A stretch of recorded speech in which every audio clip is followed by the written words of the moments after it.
Good morning and welcome to Mr. Miyagi's Siberian Workshop. Let's get to it. Now, who the heck was that guy? Hey, today we're going to work on an XS650. We got some carburetor problems with this old bike, so I thought we'd take care of it during the snowstorm that we're having here in the Pacific Northwest. You know, being the day after Christmas, and it's snowing still out there, and it's cold. Why not hang out in the shop and do a little carburetor work? So, as my old Russian friend would say, let's get to it.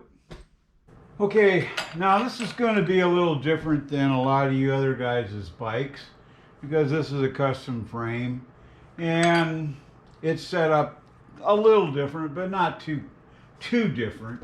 One of the main things you want to do is you want to drain the bowls on the carburetors before you start taking these carburetors off. So what I like to get is I get a little cup like such, and I'll pop the bowl drain nut off the bottom, and then we'll drain both sides. You want to make darn sure that your fuel is shut off. We'll let that drain just a little bit. So I usually just put those back in on. Now I'm going to go to the other side and we'll drain the bowl over there. So that one drained properly since we've got it shut off. There shouldn't be too much in the bowl. You want to put this fuel in a different container. I consider this contaminated fuel now. One of the other things you want to do is you want to remove your throttles cable. This is fairly easy on this model. These are the 34 millimeter. Now, some of your older models will have a double cable, so you have to deal with that and reset it back in. So at this stage, I'm going to also remove the air filters. So we'll just unscrew these. Now, a lot of you will have the stock set up, and I have one on another out there, but we are working on these carbs. So I'm just removing the filters here. I'll go and pull the one off on the other side. Same thing on this one. I'm just loosening off the clamp. Okay, so we have the two air filters off. One of the things I do, sometimes it's tight, really tight to get these carburetors out of. Okay, so what we're going to do here is we're going to remove this nut off there, the cover nut, and that's a 22 millimeter. And that gives you a little bit more room removing the carburetors. So right here on the carburetor, if you have the stock clamps and stuff, there's usually a little Phillips screwdriver that'll go in there and loosen up these clamps for removing the carburetors off. So you're just loosening those off a little bit, and you should be able to pry this down and forth. You just gotta kind of wiggle it out of there. So this is the tough spot of trying to get these out. So I think what we'll end up doing, if we're going out the other side, it depends on your bike, the easiest way to get these out of there. This cable, my clutch cable, is kind of in the way. Also, one of the things you can do is you can just remove the manifolds to give you a little bit more room. Sometimes it's just easier than trying to fight this through there. So I'm going to go ahead and I've already removed the one on the other side, and I'm going to go ahead and remove this side, the left-hand side. The big deal is just not fighting it or trying to bend something that's you're gonna cause problems with. Sometimes it just makes it easier. Yeah, when I built the frames, that was one of my considerations, was moving this backbone, this seat post area, back area, back a little further, but it changed the whole dynamics of the lower mount for the engine. So basically, I just had to kind of put it back in the same area. So yeah, see, now that just comes right out of there now.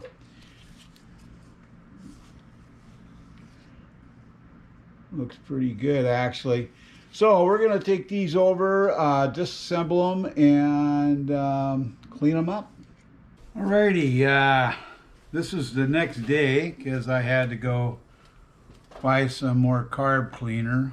I was totally out, and it was Sunday, so the only thing I could do was go four-wheeling in the snow, which was okay fun. So now we have these carbs. These are a 34 millimeter carb. And one of the ways that you can determine how is to measure the inside of this. This will give you the idea. If it's 34 across here or 38, then you got a basic idea. Or look at the description of what the carbs look like. You can go on Mike's XS. I believe they have a they used to have a kind of a description that you could identify these. So today we could do a complete dip by using this, but a lot of people don't want to go through the expense of buying that, and these carb cleaning cans are about, I think, right around $5. So we're going to do it that way. So the first thing you want to do is you want to disassemble this. Now, one of the things I like to do is that the carbs mount this way onto the engine. So this is forward. So what I like to do is I like to lay it out that way when I take it apart. So what we're going to end up doing is that we're going to take the top cap off here. I have Allen's on the top. I still have conventional Phillips head on the lowers, but that's just preference. A lot of times I have to get in here to change the needle, and to me it's a little easier with the Allens to do the change out. They come apart a lot easier. So basically all you're going to do is you're just going to lay your parts in an area where they're easy to get to. All right, get this off.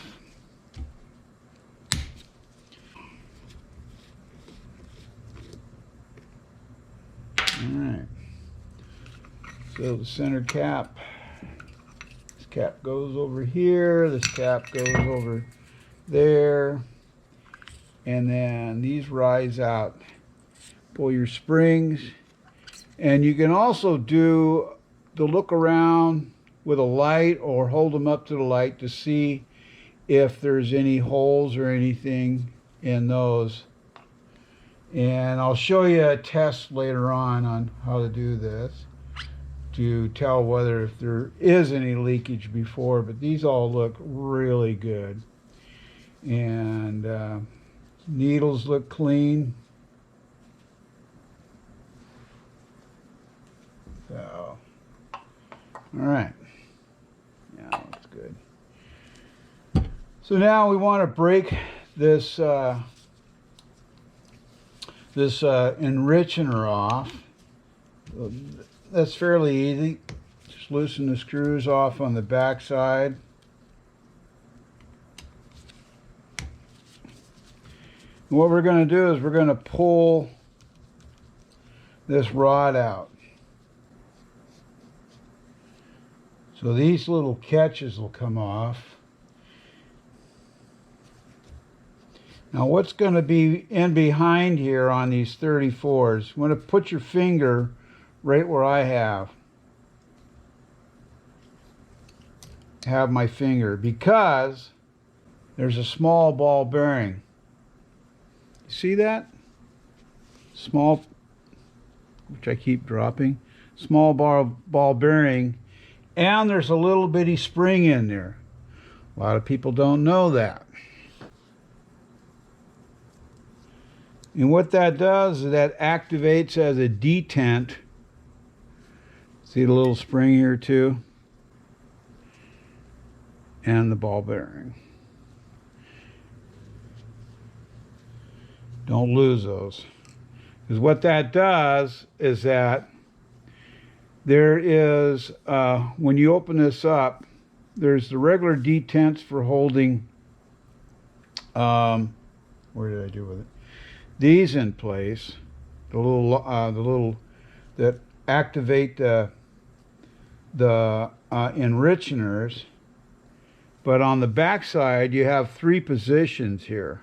You have these little detent holds. So one's all the way closed, one's halfway open, and the other one's full open. So be aware of that. That is one thing I see a lot of gentlemen lose those ball bearings there. Sometimes the springs will just stay in place. But anyway, just be aware.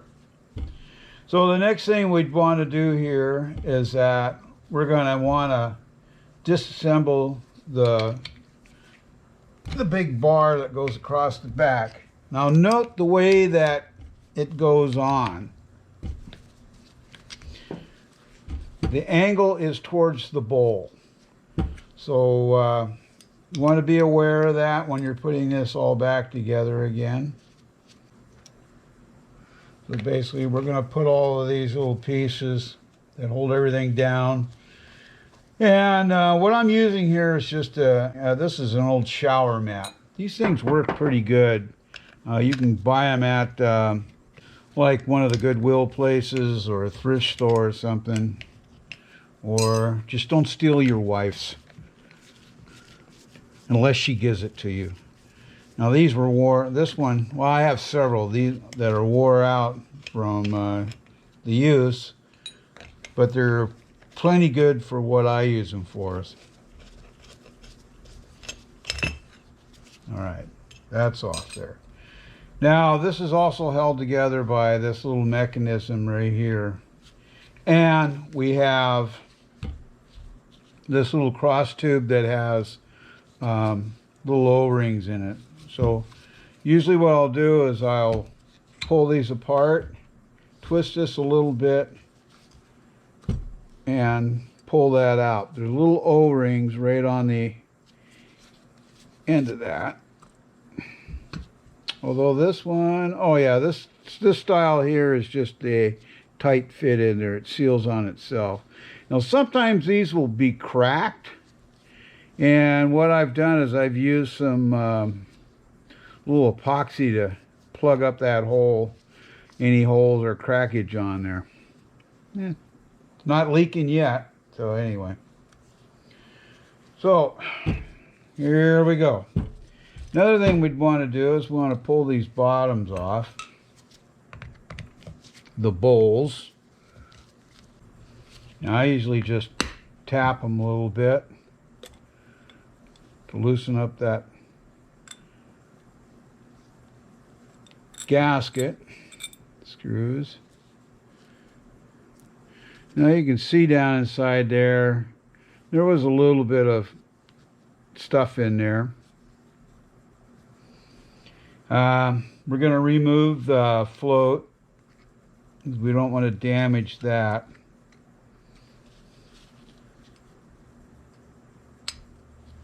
Now sometimes getting these floats out could be a bit of a hassle because you have to push that pin out of there. And I have, you can go to Harbor Freight and get one of these little punchers, and these seem to work quite well for popping these out because it'll snap it out there. Sometimes they'll just slide very easily. Other times they're a real pain. This one also has a catch, a flat end on it, so when it slides, you know which direction it slides in. These also have these little seals that you want to make sure that you get those plugs back in there. This is a little plug that goes inside there that seals up the secondary jet area. So we're going to remove the main jet. Just unscrew. They also have a little flat bronze washer or brass washer here. You want to make sure. And then I kind of eyeball them just to see it's clear. And this one, because of what we're running on the exhaust and the engine, I'm running a 142.5. We're going to remove the float valve housing. It has a little clip ring and everything on there. Set that off to the side. Now these have an O-ring around the base of them, so you want to gently pull these out. Don't stick your pliers down in there. Grab the outside of them, because you don't want to mar up the inside any at all, because it could cause problems. So there's the O-ring and everything. There's also a little screen on the bottom of these. We'll pop this gasket out here because we're going to double check float height later on, and we do not want this gasket in place while we're doing the checking. Okay, so let's pop the needle housing out.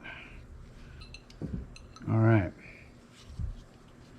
So these, a lot of times too, will get plugged up.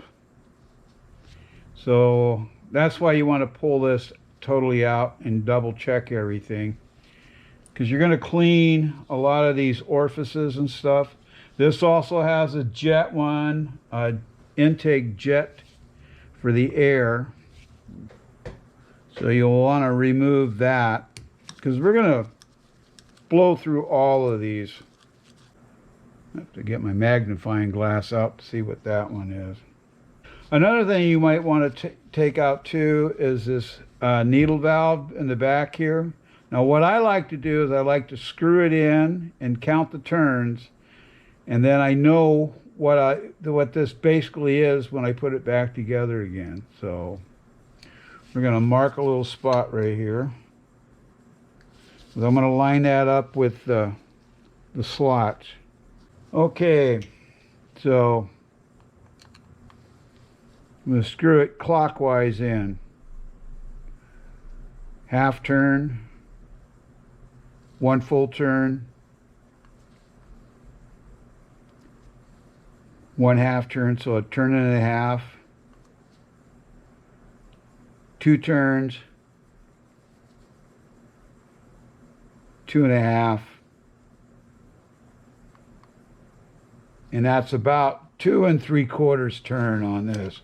You just very gently want to touch that. You don't want to damage the seat area or the needle. And you can see why here.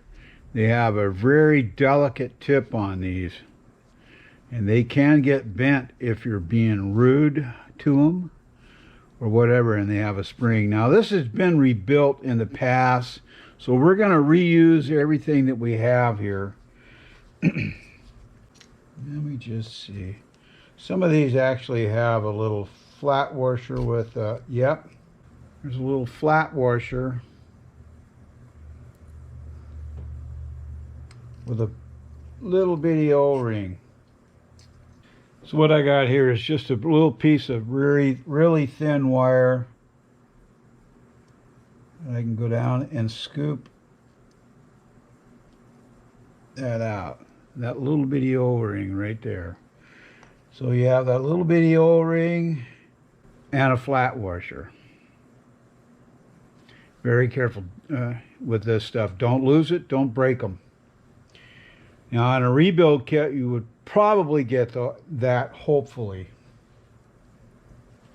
Now I'm going to also remove the Enrichener valve right here, because we're going to clean this whole area. So this is all looking good. There's no gumming.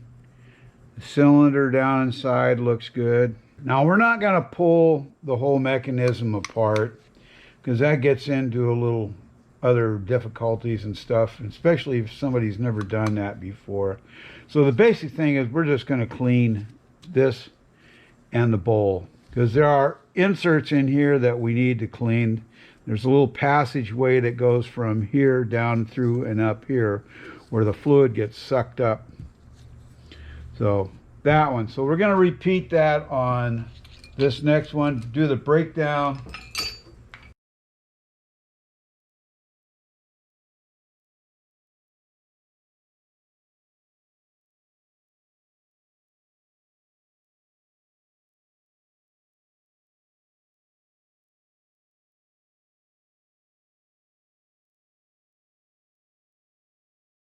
Now, one thing I didn't do on this other one, and I should have, is pull out the pilot jet.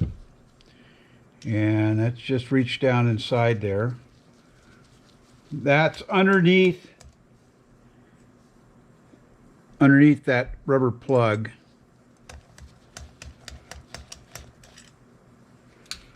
And then that just comes out. One thing too that you want to do is you want to make sure you're wearing gloves and protective eyewear, because if this stuff will spray back at you, you can see that.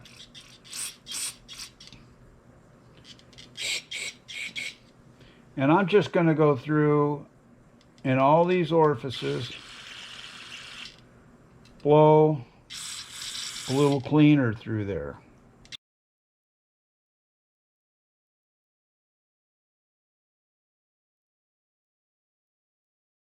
Now on the back side here, in the throat area, there are all these little holes down in there on the throat itself. I don't know if I'm getting a very good shot of that.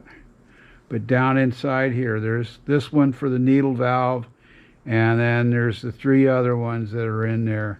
So you basically kind of want to make sure that those are clear, because you want those open.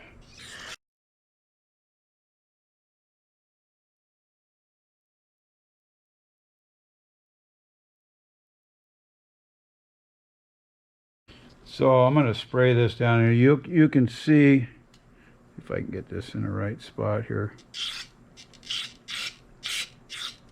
It also pushes some fluid or fuel through an area back in here too. So that's why I'm saying is that you just want to make sure that you go through, make sure all the orifices are cleaned and everything is working good. Now, soaking this, you would be blowing air through all of these orifices and making sure everything was cleared out. But this is just using the carb cleaner spray, which works just fine. I've had some pretty bad carbs that where I really needed to soak them. And I've got a couple upstairs that I need to rebuild one of these days, and I'll be doing a soak on them. Okay, so let's spray in these little areas here. Make sure that that's clear. Clean out the bowl a little bit. Okay. Do the same on this one. Pick up all those particulates down in that base, in that bowl. All right. Good and clean. So that wasn't so bad. Now we can start kind of putting this all back together. One of the other things you want to check is you want to check this needle jet area here with all the sprays. And usually what I do is I'll hold my finger behind it and make sure all these holes spray.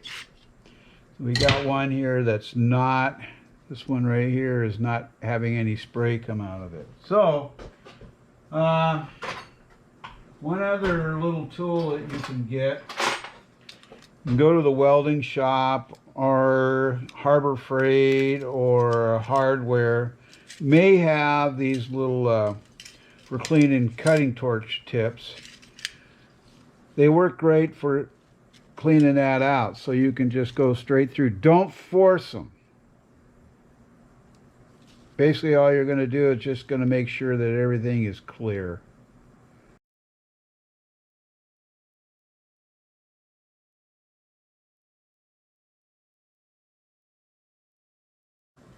Good and clean. And we'll do the other one over here.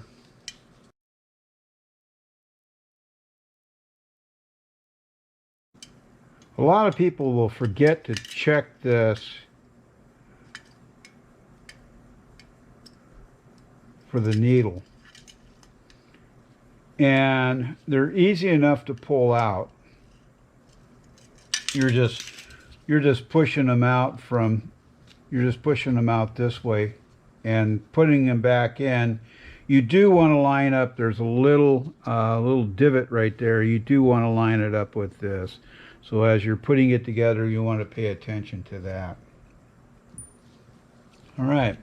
So now we're going to check the needle valve base. And that actually looks pretty good. Squirt a little cleaner through there.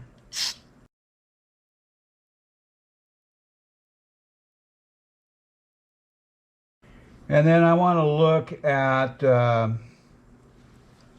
these Enricheners. Now, I actually found a problem with one of the Enricheners once, that this rubber across here, which is a sealer, had a split in it. And you go, well, okay, so, well, what it was doing is allowing fuel to come past this, so I couldn't get that carb to adjust properly. So I had to get another one of these Enricheners just for that little seal area there. So that's one thing you want to pay attention to. You want to make sure that you're looking at these, making sure that they all look good. There's no cracks or cuts in them. Okay. So I think I will blow a little through these guys just because we had to, yeah. All right. That's through the needle. Alrighty. So we're going to check our main jet. Air jet's clear. Now these pilot jets will get plugged up fairly easy.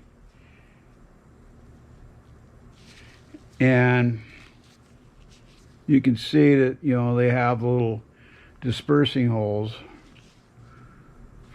for the fluid there, for the fuel. So easiest way to do that is just take and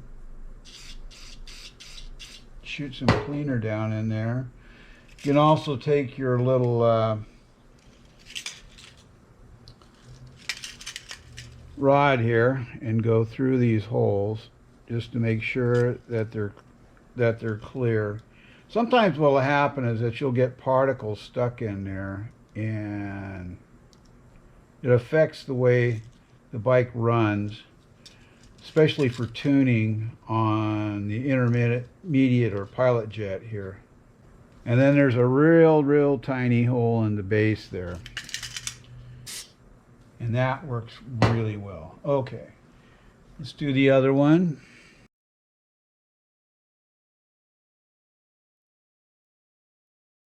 Okay. And we'll check this one. Works good.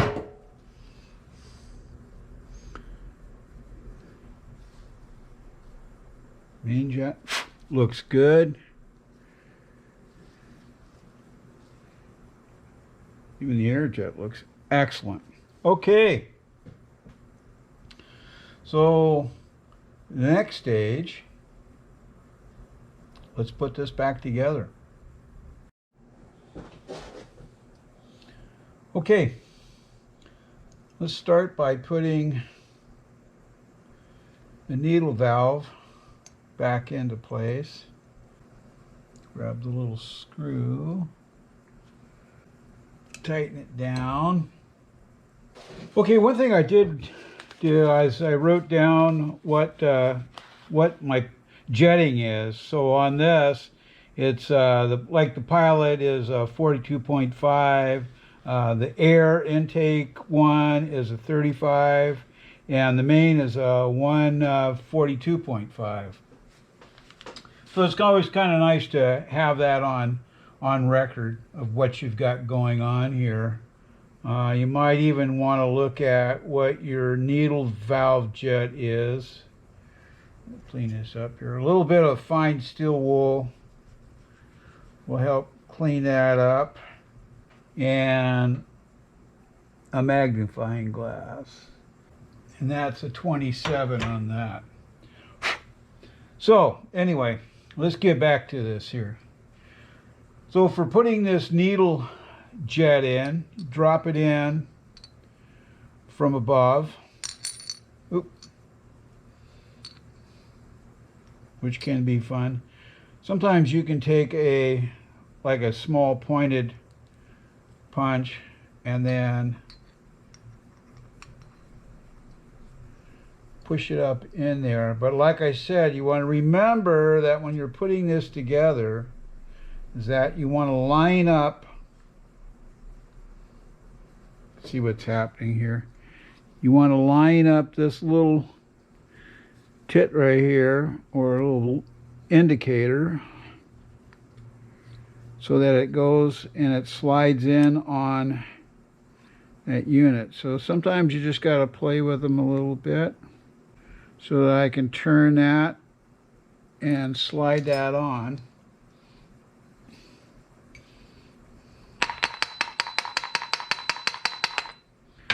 So that lines up, and then you're going to put your little flat washer in there, and your main will screw back on. Now we're going to put our pilot jet in. That just drops in the hole there. These are another of these nice little narrow, long screwdrivers. Really come in handy. I think I got this at I want to say O'Reilly's or one of the places. You might even be able to find that at Harbor Freight. I don't know. And we're going to put our air jet in. Okay.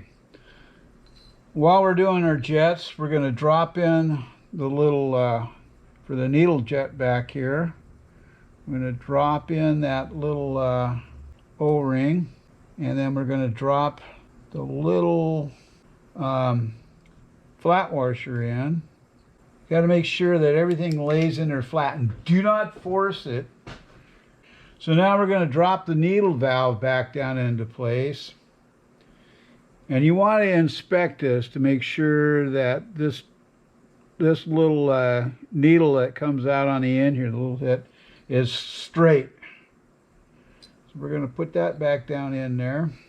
We're going to screw this all the way down inside until we stop. That's a stop.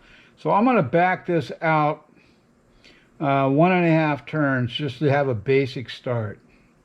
Also, you want to also remember, don't forget your little rubber plug that goes in here. Just push that back down into place, so that's covered.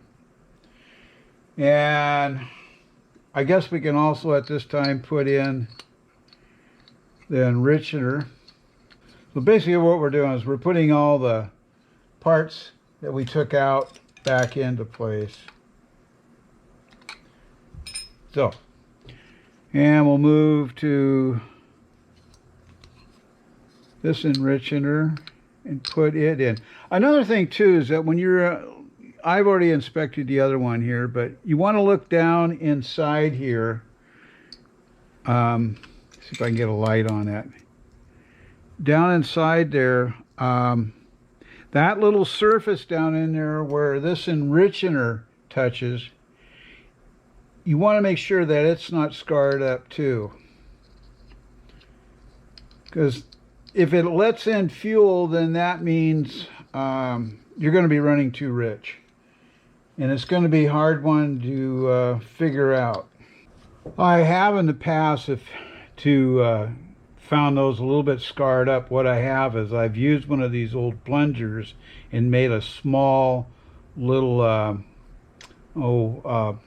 sandpaper fit on it so I could run it back and forth and smooth it out. Put in our needle jet. That one slid right into place, believe it or not. So here again, flat washer. Screw that on. The main is going on now. All right. Let's drop in the pilot.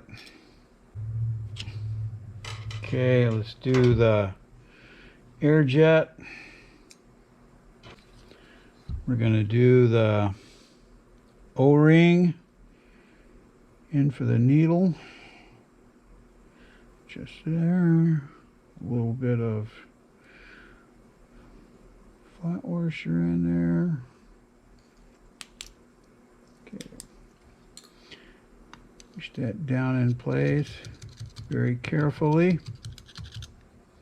Double check that we're all lined up. Okay. Go ahead and check that over. That looks good. Drop that down inside. So now we're just going to run, like I said, we're going to run this down until it touches. You don't force it. You can feel it when it hits bottom, at the bottom there. So 1.5 turns out. This will put in needle valve base, or the float valve, excuse me, base. Put in a little hold down. All right. Grab a little valve here. You want to inspect this little float valve to make sure that it is, there's no divots or anything on it. One of the other things you can do if you have a problem of this not seating properly, and let me get the items for that. So if this is leaking past, if there's fuel past there, sometimes there's debris or whatever caught in there. And what you can do is you can drain the bowl and turn the fuel back on and flush through there. Or if you have the carburetors apart, one of the things you can do is you can take a Q-tip, one of these Q-tips, and a little bit of toothpaste, because it has a fine bit of material in there for cleaning our teeth. Well, it's perfect for doing resetting or resurfacing the inside of that little valve there. So basically all you're going to do is that you're going to push that down in there with a little bit of toothpaste on, and you're going to spin and turn it and clean it. And you can see that it's, I don't know if you can see that, but it's brightened it up in there. It's cleaned it up quite nicely. So we're going to we might as well do this other one while we're at it. So it's just putting a little toothpaste on there. You don't need a lot. And you're shoving it down in the hole there, and you're just doing a cleanup. But it cleans it up quite nicely. I wish I could show a closer up of that, but yeah, just simple toothpaste and a Q-tip. Easy, easy. So now we're going to check our floats height. So we're going to slide this back into place here. We're going to put the float back in. And we're going to put the pin back in. And line everything up. And that just shoves right in there. Good to go. We'll do the other side here. Want to inspect float valve needle. Slide that back on. It drops down in the hole. And that just pushes up in there. And if it's a little tight, you can either grab a pair of pliers or you can use this little tool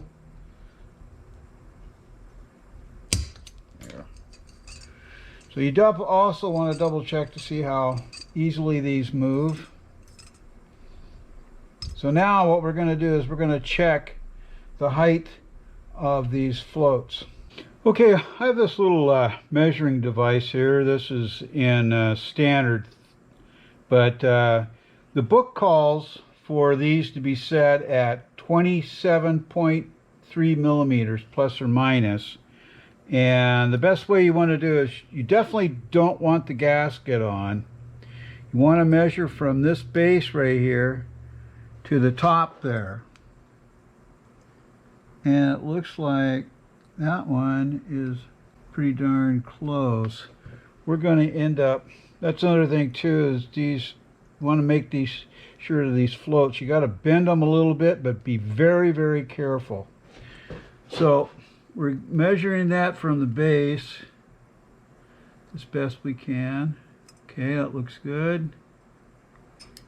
Hang on to this.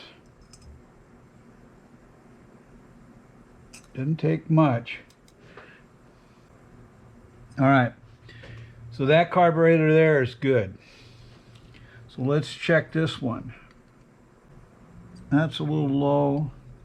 So is that. So what we're going to do is we're going to bend this center piece down, this little tab right here. We're going to bend it down to, well, basically lower these into the bowl, but on this stage it would actually be raising these while we have it in this position. We're just going to tap that down just a little bit. Doesn't take much, so don't get overpowering there. Both sides seem to be level where they are, where they should be set at, according to the books. And what I will do is I will post this. It's just a quick breakdown of carbs and everything, and needles and such for stock. Now you may go up or down depending on the systems that you're using on the bike, depending on where everything is set up at. This will give you a decent breakdown, but like I said, I'll throw a picture in here with this on. Okay, now that we've got these guys located on here, let's put them back together the rest of the way. Slide all this down on there. And that's another thing too. I'm reusing a lot of this stuff because there's nothing wrong with it. Now if you rip that gasket and such, you might want to think about getting a kit. Now you have to go online to find these kits. I've found them on eBay. I've found them all over the place. I think Mike XS has a little bit. There's a couple of outfits out of Japan that post on eBay that you can get kits from, the rebuild kits, and they're not cheap, you know, but these carbs are pretty dang good. These BS34s are a little more temperamental than the BS38s, but I'm seeing it's becoming harder and harder to get parts for the BS38s, although I like them in a little more forgiving carburetor. Now you can get specialized needle kits for these if you've played around with exhausts, and there's a company that will kind of figure it out for you, give you some basics. This company here has built a lot of my kits for the jetting and everything, so it's kind of nice. They give you a nice breakdown on what comes with the kit, how to modify it, what to do, and which is kind of cool. So let's put this thing somewhat back together again. And sometimes this can be a little bit fun. We're trying to put these two together here. I like to lube this up just a little bit here. Helps it slide in. Place this back in there. We'll just push this together. There. And it pops together. I hope you saw that. So we'll get that out of the way here. Now we're going to put on the back, the under brace. And one of the reasons why you want to put this against that way is because when you're putting this on to slide onto the boots, this will actually get in the way. Kind of cold out here in the shop, even though I've got somewhat of the heat on, and my fingers don't work as well as they should. It's about 20 degrees outside, and this shop tends to be a little cold sometimes. Okay, so we'll move to this side. So we're going to put the springs in, and we're going to put the slides in. Now, one of the things you want to pay a lot of attention to is that this little tab that sticks out here, there's actual spot for it to ride, and it's right in there. And you want to make sure that you get that in there, because that properly lines up the slide. So we'll slide that in there, and we'll turn that to where it fits. Now you want to make sure that you get that diaphragm down in to the slot area right here. It's really important. Now these needles on here, you can get different sizes, but they're a fixed needle. That means you can't adjust them up and down. A spring, and we'll put the cap on.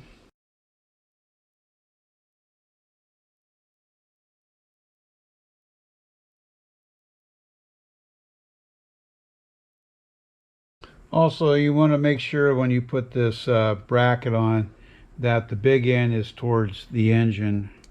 One of the reasons that you want to kind of do that is that you have room for your fuel system to come down through, and it also helps get it around the frame area a little. These down snug. Throttle cable catch on. So we'll snug these back down, make sure they're good and tight. And I usually do a crisscross pattern on, tighten these up. Okay, now if you want to test these to make sure they're all good and tight, lift up your diaphragm and put your thumb over it. And watch how slowly that comes down.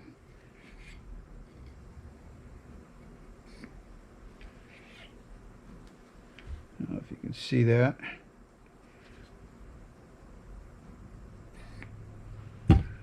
This one here is a little loose. I want to double check it. So that means we got to go through and take all this off. I mean, it's slowing it down, but this side over here you can darn near stop it. So I want to double check to make sure that I've gotten the groove, everything, that diaphragm down in place properly. It's easier to check this stuff now than it is while it's on the bike. So, found it. Right there. See that? A little bit of separation. So that's going to affect how this thing works. So what I'm going to do is I'm going to put some sealer on that, and we're going to let it set up. So that's one of the things you want to keep a lookout for, is little defects in the diaphragm. So I'll show you how we're going to fix that. Now you don't need much. I'm using this 3M adhesive weather stripping, and what we're going to do is we're just going to apply a little on there, not much, and then smooth it out, and that'll seal it up a little bit. And that's pretty much it. So we're going to have to let this kick off, and then we'll come back and take care of that. So what we got going on here, we need to put the Enrichener valve back in, but first we need to, remember, put these parts back in here. So that just slides down, the spring goes in first, slides in there, just like that. You need to push that down in there. And then the little ball bearing, let it sit down there. Now you want to be careful when you're putting this together. So we're going to do is we're going to put the slide in, the slot actually. So this is going to slide in there a little bit. That we have. And then what we're going to do is we're going to work this in. So you want to end up pushing that little ball bearing down just a hair so that this rod will slide by. And you'll see that this has got, let me pull it out here, this has got a bit of a taper here. So it helps push that ball bearing down where you need it to be. But sometimes you can come in from the other side, just hold it down and walk it in there, and then once you walk it in, but you want to make sure that you get this slide hooked up on there first. And as we're coming across, we want to grab the other one and make sure we get everything lined up on it. Back until it slides on. One of the things that we're going to try to do, got it the wrong way of course, is that we're trying to line up this little screw divot there with that little divot, with this little divot on the shaft, and that helps lock it all together. So this just kind of slides in there, and sometimes you just have to turn it just a little bit.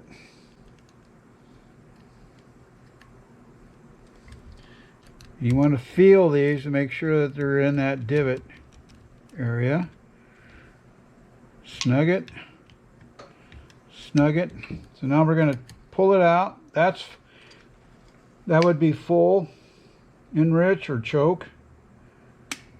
Halfway, half choke, half enrich, and then all the way shut down. So before we put these back on, a lot of you don't have vacuum synchronizers. So what I'm going to end up doing, I'm going to show you a little trick on how to synchronize these two carbs together here.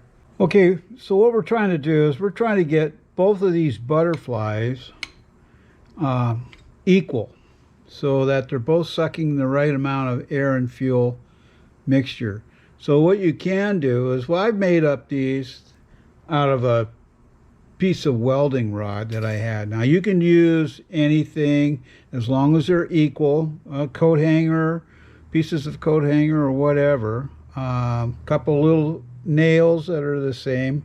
So basically what you're going to do is you're going to slide those in there to make sure that they're set. Now what we want to do now is that we want to adjust this so that they're both equal. So like this side here, we want to turn it until,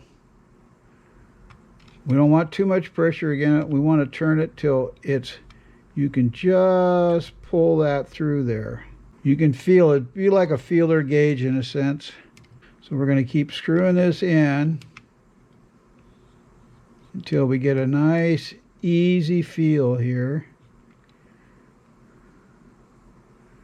It takes a little bit to figure this out. I mean, but if you can move that fairly easy, so what we want to do is we just want that to come down and touch. Now that's going to get you darn close to having these butterflies properly adjusted. And if you do happen to have vacuum gauges for this, then that's even better yet. Once you got this set, then you can go on, put them on the bike, and everything will be great. So we're kind of at the end of it here without getting into a full adjustment, and I'm going to do that on the next video coming up. But if you have any questions or comments, you can either put them in the comment section below, or you can send them to my email address at tmiyagi@hotmail.com.